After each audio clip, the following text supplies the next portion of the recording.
مستحق بناتا ہے۔ یہ ہیں گناہ کبیرہ۔ میرے پیارے بھائی، میرے بیٹے، رسول پاک صلی اللہ علیہ وسلم نے فرمایا کہ تیرے گناہ اتنے ہو جائیں کہ گناہ کرتے کرتے آسمان تک پہنچ جائیں، لیکن تو اللہ کے حضور میں سچی توبہ کرے، اللہ تیرے گناہوں کو معاف فرما دے گا۔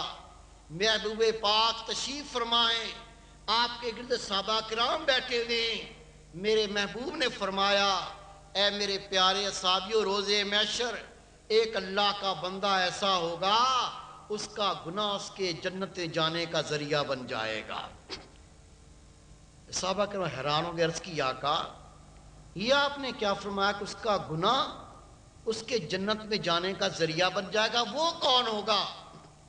اللہ کے محبوب نے فرمایا، میرے پیارے اصحابیوں، ایک ایسا اللہ کا مومن بندہ ہوگا، اس سے گناہ ہو چکا ہوگا، اس سے خطا ہو چکی ہوگی، اس نے پاپ کر لیا ہوگا، لیکن وہ اس کا گناہ اس کے دل میں ایسے ٹھہر جائے گا، اس کی ندامت کا حال یہ ہوگا، دن ہو کے رات ہو، اس کے دل میں یہ گناہ کی شرمساری ہوگی، اس گناہ کی ندامت ہوگی، اسی ندامت کے اندر اس کی موت آ جائے گی۔ رسول پاک وسلم فرماتے ہیں، جب تک وہ جنت میں داخل نہ ہو جائے گا، اس کے گناہ کی ندامت ختم نہ ہوگی، اس طرح وہ جنت میں داخل ہوگا۔ اللہ کے محبوب فرماتے ہیں، جب وہ جنت میں داخل ہوگا، شیطان اپنے ہاتھوں کو ملے گا اور رونے لگے گا، اسے پوچھا جائے گا، اے ابلیس تو کیوں روتا ہے، اپنے ہاتھوں کو کیوں ملتا ہے؟ شیطان کہے گا، اپنی جان پر میں نے ظلم کیا، اس بندے سے گناہ کروایا، یہ گناہ پر ایسا نادم ہوا، ایسا شرمسار ہوا، جب تک جنت میں داخل نہ ہو گیا، اس کو گناہ کی ندامت تھی، اگر میں گناہ نہ کرواتا ہو سکتا جنت میں جانے سے رہ جاتا۔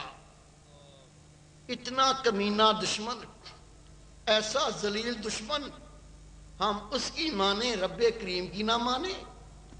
بد نصیبی نہیں تو اور کیا۔ حدیث پاک ہے، رسول کریم صلی اللہ علیہ وسلم تشریف فرما ہے، ایک کالا حبشی آ گیا، آ کے عرض کی، اے خدا کے محبوب، میرے ماں باپ قربان ہو جائیں، میں نے بہت گناہ کیے، کیا میرے گناہوں کی بھی توبہ ہے؟ رب کے محبوب نے والضحیٰ والا مکڑا اٹھایا، اس کالے حبشی کو دیکھا، دیکھ کے فرمایا، بے شک تو نے بہت گناہ کیے ہیں، لیکن اگر تو اللہ کے حضور میں سچی توبہ کرے، اللہ تیرے گناہوں کو معاف فرما دے گا۔ وہ یہ بات سن کے چلا، حدیث پاک ہے 2-4 قدم چلا تھا، پھر پلٹ کے واپس آیا، آ کے عرض کی، اے اللہ کے محبوب، اگر برا نہ مانے، میں آپ سے ایک اور سوال کرنا چاہتا ہوں۔ رب کے محبوب نے فرمایا، پوچھ تیرا سوال کیا ہے؟ اس نے کہا، جو میں نے گناہ کیے، کیا میرے گناہوں کو میرے رب نے دیکھا ہے؟ اللہ کے محبوب نے فرمایا، تیرے ہر گناہ کو رب نے دیکھا ہے۔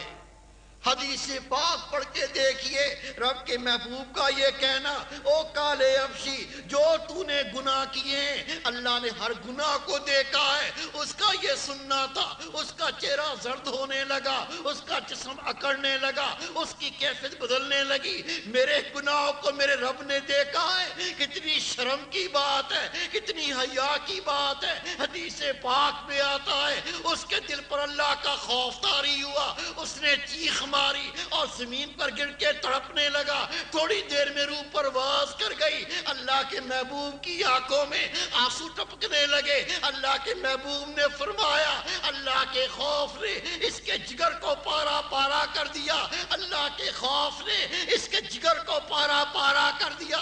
رب کی قسم، جسے قدرت محمد کی جان ہے، اس کی اللہ نے بخشش فرمائی۔